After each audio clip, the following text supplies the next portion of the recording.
regarding Moses and the heavy hands. The Torah relates, Shemos 17 and 11, that during the war, when Moshe held up his hand, Yisroel prevailed. And when he let down his hand, then Amalek prevailed.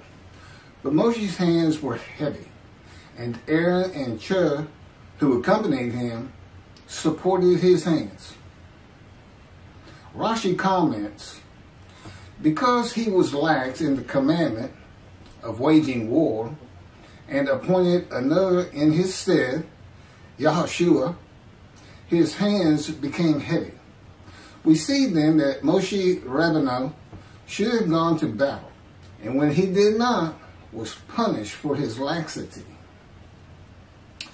All of the above reasons why Moshe considered himself unable to join in the actual battle, and not that, God forbid, he was slothful, poses the inevitable question, why was Moshe punished?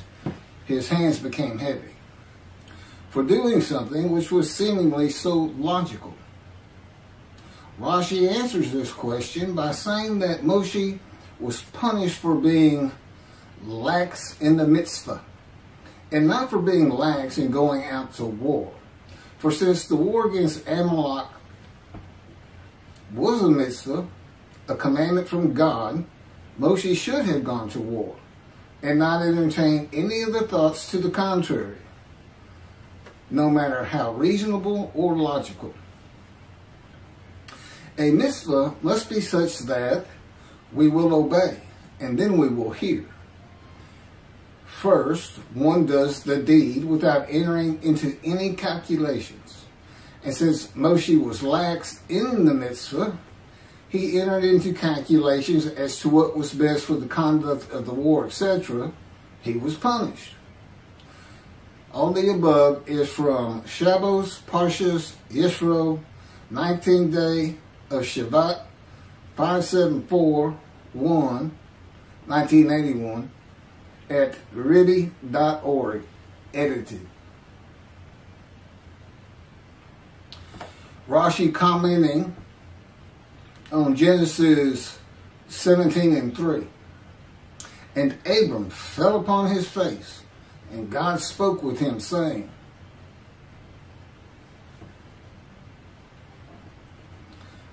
and here's the commentary, and Abram fell upon his face, midrash form, from fear of the Shekinah.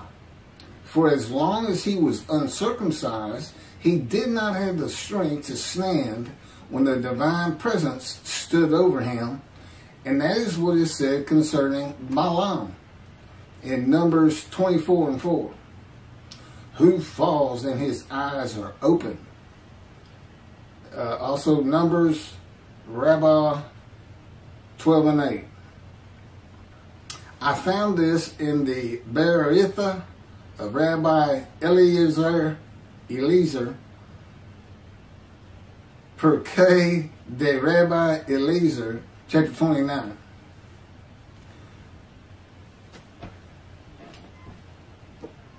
This is verse 6, 7, 8, 9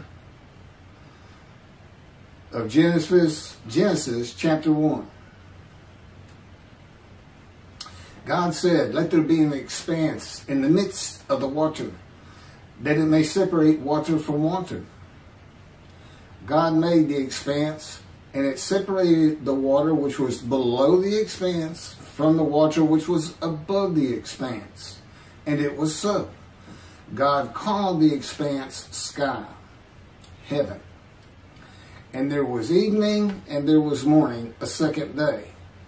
God said, let the water below the sky be gathered into one area, that the dry land may appear. And it was so. This is Genesis 49 and 24. Yet his bow stayed taut, and his arms were made firm by the hands of the mighty one of Jacob. There, the shepherd, the rock of Israel. This is from Ezekiel chapter 4, verses 4 through 8. Then lie on your left side, and let it bear the punishment of the house of Israel. For as many days as you lie on it, you shall bear their punishment. For I impose upon you 390 days, corresponding to the number of the years of their punishment. And so you shall bear the punishment for the house of Israel. When you have completed these, you shall lie another 40 days on your right side, and bear the punishment of the house of Judah. I impose on you 1 day for each year. Then, with bared arm, set your face toward besieged Jerusalem, and prophesy against it. Now, I put cords upon you, so that you cannot turn from side to side until you complete your days of siege. This is from Ezekiel chapter 2, verses 1 and 2. And he said to me, O mortal, stand up on your feet, that I may speak to you. As he spoke to me, a spirit entered into me and set me upon my feet. And I heard what was being spoken to me. This is from Ezekiel chapter 3, verses 14 and 15. A spirit seized me and carried me away. I went in bitterness in the fury of my spirit, while the hand of the Lord was strong upon me. And I came to the exile community that dwelt in Tel Abib by the Shebar Canal. And I remained there, and I remained where they dwelt. And for 7 days I sat there stunned among them. This is from Ezekiel chapter 3, verses 22, 23, and 24. Then the hand of the Lord came upon me there, and he said to me, Arise, go out to the valley, and there I will speak to you.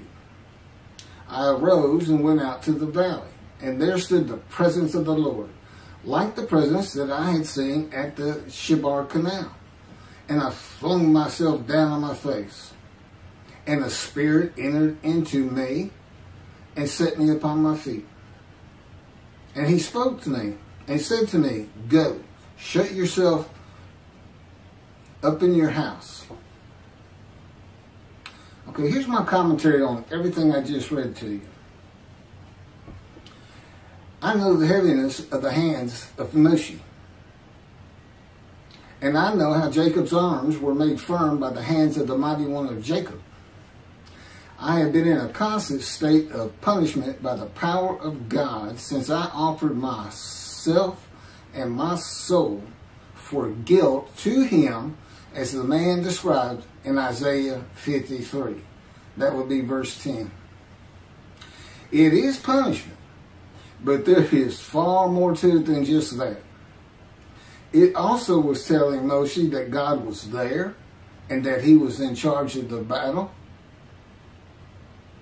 And this punishment changes you over time. God is also making you a better prophet. The heaviness is his presence. It is what I feel of his very essence, as he would have me experience it. For a man, it can feel like punishment, but there is a positive to it. It tells me after 13 years that he never leaves me. God also has me enveloped in his power. The same cords of his power that God placed on Ezekiel to confine him to his house and prevent Ezekiel from turning from one side to the other for 430 days as he bore the punishment of the houses of Israel and Judah for their sins. It doesn't say sins, but that's what the punishment would be for.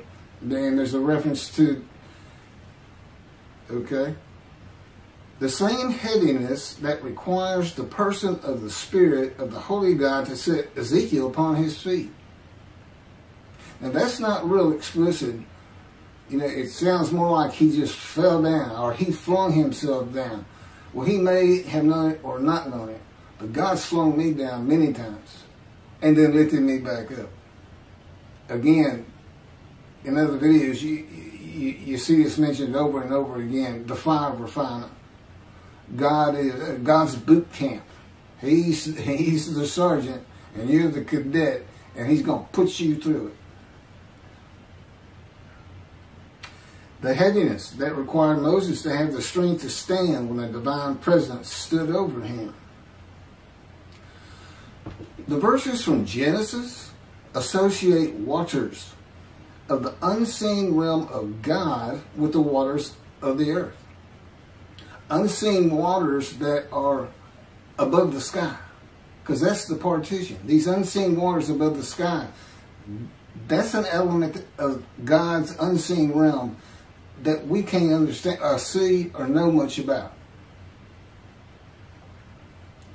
And it's best associated with the waters of the earth.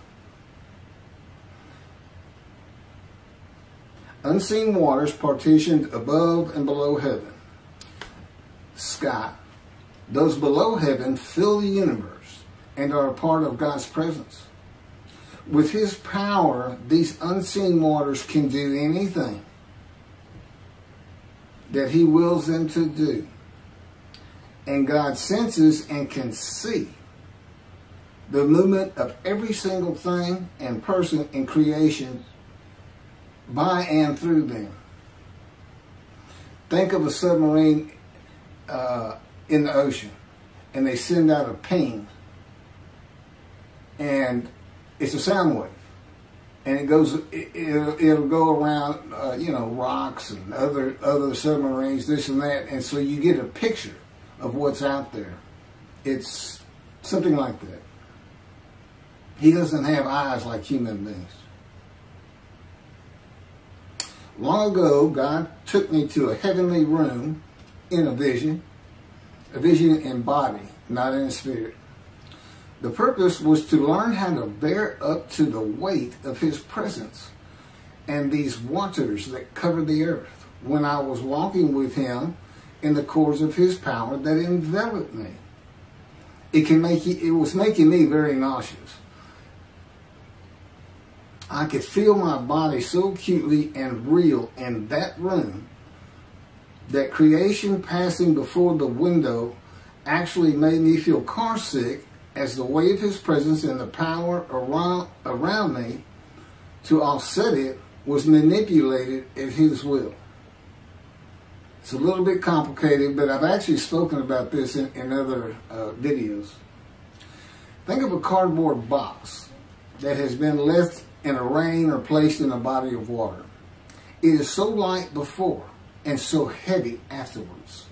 The water soaks through the box through and through and retains the water even when lifted. My body is that box.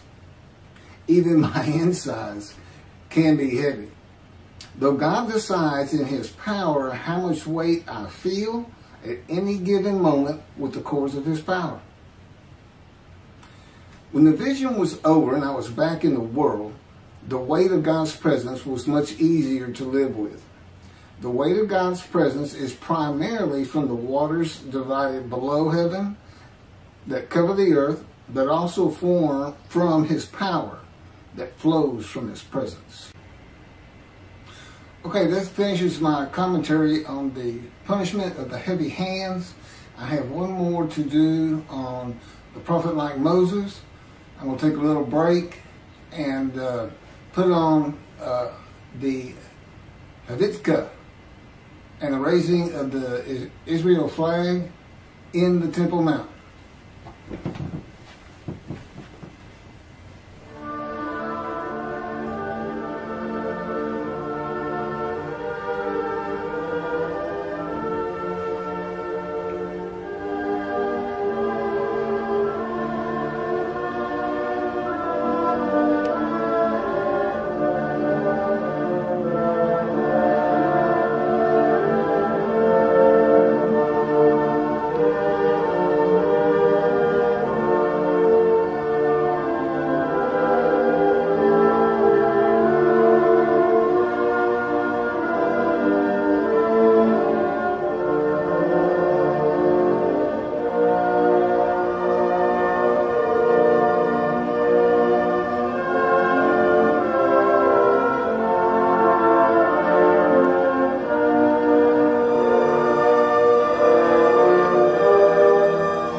prophet like Moses.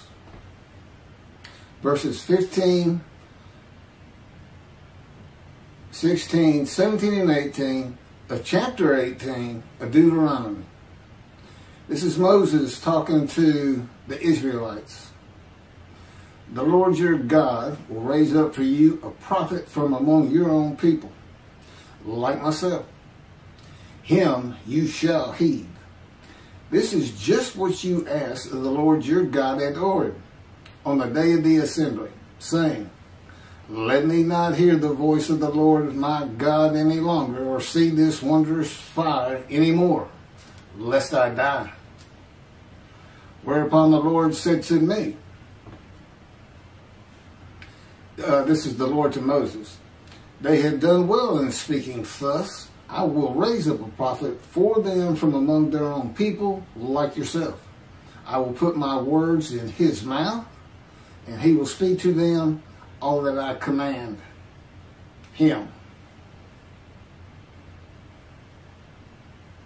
This is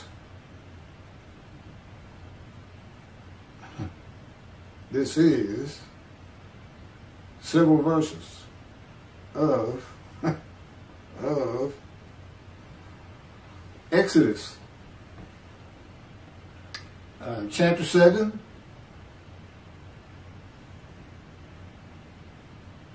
verses 1 through 31.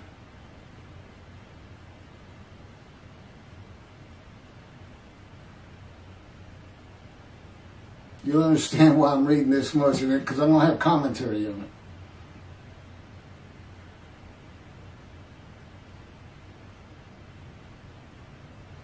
It's actually, it starts with verse 12, not 1. Now, go. And this is God to Moses. Now, go, and I will be with you as you speak, and will instruct you what to say. But he said, please, O Lord, make someone else your agent. The Lord became angry with Moses, and he said, there is your brother Aaron the Levite. He, I know, speaks readily. Even now, he is setting out to meet you, and he will be happy to see you. You shall speak to him and put the words in his mouth. I will be with you and with him as you speak, and tell both of you what to do. And he shall speak for you to the people. Thus, he shall serve as your spokesman, with you playing the role of God to him. And take with you this rod, which you shall perform the signs. Moses went back to his father-in-law, Jethro, and said to him, let me go back to my kinsmen in Egypt and see how they are faring. And Jethro said to Moses, go in peace. The Lord said to Moses in Midian, go back to Egypt, for all the men who sought to kill you are dead. So Moses took his wife and sons, mounted them on an ass, and went back to the land of Egypt. And Moses took the rod of God with him. And the Lord said to Moses, when you return to Egypt, see that you perform before Pharaoh all the marvels that I have put within your power. I, however, will stiffen his heart, so that he will not let the people go. Then you shall say to Pharaoh, thus says the Lord, Israel is my firstborn son.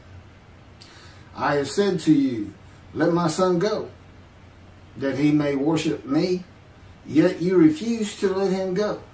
Now I will slay your firstborn son. At a night encampment on the way, the Lord encountered him and sought to kill him. Him is Moses. So Zipporah took a flint and cut off her son's foreskin and touched his legs with it, saying, you are truly a bridegroom of blood to me. And when he let him alone, she added, a bridegroom of blood because of the circumcision.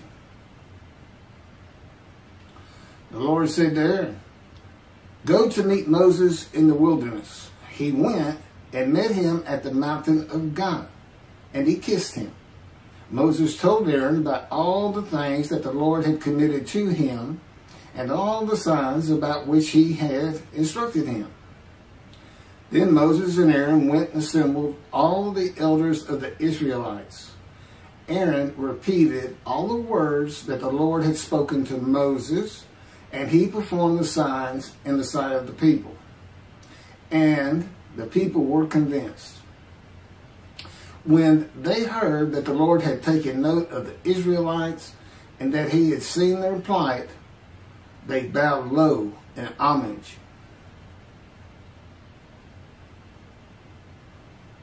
Again, that's verses 12 through 31 of Exodus chapter 7. Commentary. I am the prophet like Moses.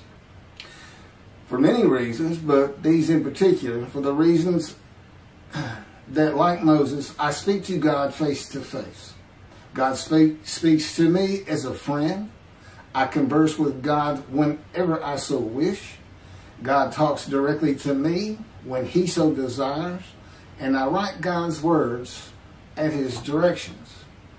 And I can add, and I put on videos at his command and speak the words he commands me to speak. He had me type everything I'm reading. He said, go to Exodus, type this down, or paste, copy it and paste it on your notebook pad. And like Moses, I bring a redemption, the redemption of the new covenant of God declared in Jeremiah chapter 31 to be delivered in a time to come. This time, the time of the fulfillment of all biblical prophecy. The time God speaks to his prophets again. When God said, there's Aaron, even now he is setting out to meet you and he will be happy to see you, God is placing a short vision into the mind of Moses. Aaron and Moses do not meet for many days after this at the mountain of God. It is not a trance-like vision where Moses feels that he is in another place and time away from the world. It is more like an image of an event on television that you remember after you have watched it. A little bit sharper than that. It is a vision that goes more to your mind than to your eye. The image would have been of Aaron walking out of his dwelling place, and together with God's words, he is setting out to meet you. Moses knows that Aaron is on his way where they are to meet at the mountain. So, it's okay. This is the way God communicates with Moses and the way he communicates with me. I listen to his words, and he often sends to me picture visions, as does the Holy Spirit of God. They're always together. It is not a confirmation of God's words so much as it is a more perfect way to communicate words with pictures. Often it is just picture visions that have instant meaning to me. God says to Moses, I will be with you and with him as you speak and tell both of you what to do. God often tells me what to do and say when I'm talking with another person. But our level of communication is such that I don't have to actually hear him. He can put knowledge into my mind as I speak. He can take control of what I speak. He can take control of my body and mind and put in different words than I would have used. He is always with me.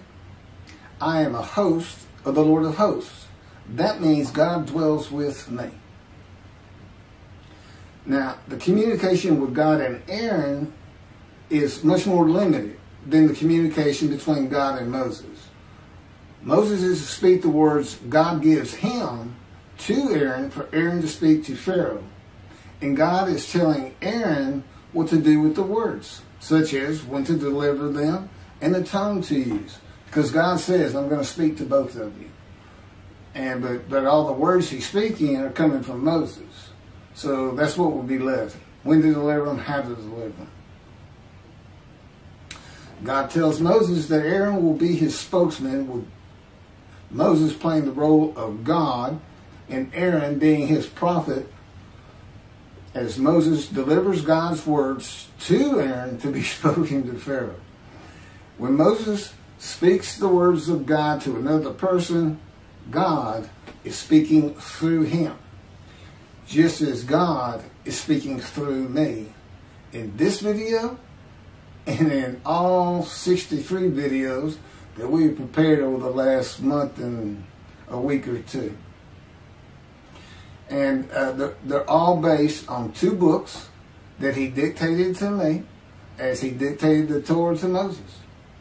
I had to learn everything first, but every word, every sentence, every paragraph, every chapter are his. The first book is about 285 pages long, but that's with about a 30-page addendum, which is a summary of each chapter in a paragraph or so. And it's called Isaiah 53 in the Day of the Lord. And in that book, what he wanted was for me to never say that I am this man. But reading it, you almost can't escape it. At least the thought is he saying, because it would be things like, how do you know Elijah? Well, he'll know everything you can know about heaven. And I got several chapters that are all just about heaven, things that aren't generally thought of or known. So the implication is there. But now the next book we did is called The Life of God's Righteous Servant of Isaiah 53. And it's my life. It's my life. God didn't speak to me, and I was an atheist for 50 years until I was 50. But he was with me from birth to make sure I fit every verse of Isaiah 53, and particularly wounding. He was wounded. Well, I've got 15 surgical scars, and I've been shot through the abdomen and impaled my right knee on a broken glass bottle, and etc., etc. I was like the most accident-prone person you ever wanted to meet. Little did I know I was being prepared for this time. I'm now 63. And so the life of God's righteous servant, it's my life. And he dictated that to me. Of course, I didn't have to learn it first. I just had to remember. And he puts remembrance into my mind. I can remember like no other human being on this planet. He can have me not only remember an event, the first time I drove a car, for instance, kissed a girl, but he can bring it back to me as though it's actually happening again. It's not just, I know when I drove a car, I was so excited and it felt so great. No, I feel the excitement. Okay, the ambience of the day. Everything is there. But he can do the same thing when you get shot through the abdomen on a ranch in Texas, like it's happening all over again, just to show me what was really going on that day and what he had to do with it, controlling my perceptions. Thanks for listening.